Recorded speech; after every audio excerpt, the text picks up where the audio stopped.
I want to touch on Merab versus Sean O'Malley, which just happened tonight, and man, Merab is a beast. Let's look at some highlights of this fight, and then we'll talk about some elements of his training and his fight activity, which just allow him to be so dominant.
The very first thing about Merab, which we have to keep in mind, is the guy trains like an animal. I've seen footage of him just going and going and going, and everybody in his camp talks about how he doesn't take days off. After the fight, days later, he's back into training, pushing, doing his running, doing his non-stop grinding of pad work. Somebody said, I think it was his pad holder, saying he's the only dude who can push the pad holder to get more fatigued than the fighter hitting the pads.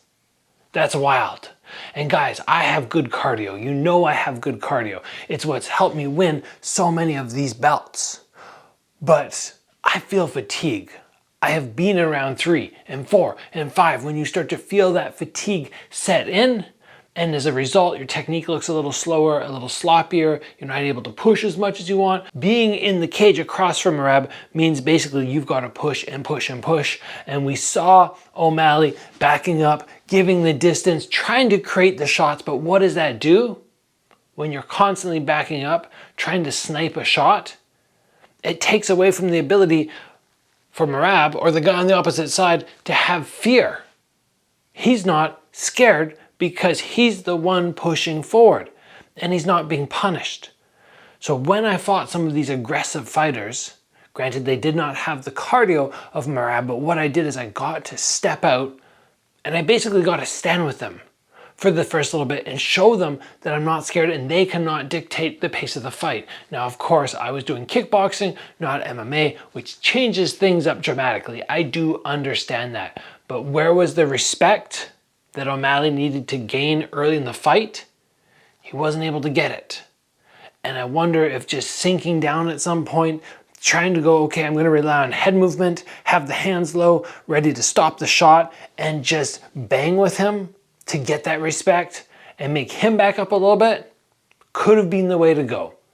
But so hard to deal with when you have a fighter like Merab trying to game plan and then execute. It's so much easier said than done. But congratulations to this champion. He's just an inspiration for me, even in terms of how hard work can push you to that next level. A lot of that is God-given. He probably has like loads of a very high red blood cell count, which other people can't achieve, but still you push, you push, you push. And when you get in the ring and you can defeat somebody just based off pressure, it's a great feeling. I know this feeling. Just I'm not as good as Merab at getting that non-stop pace.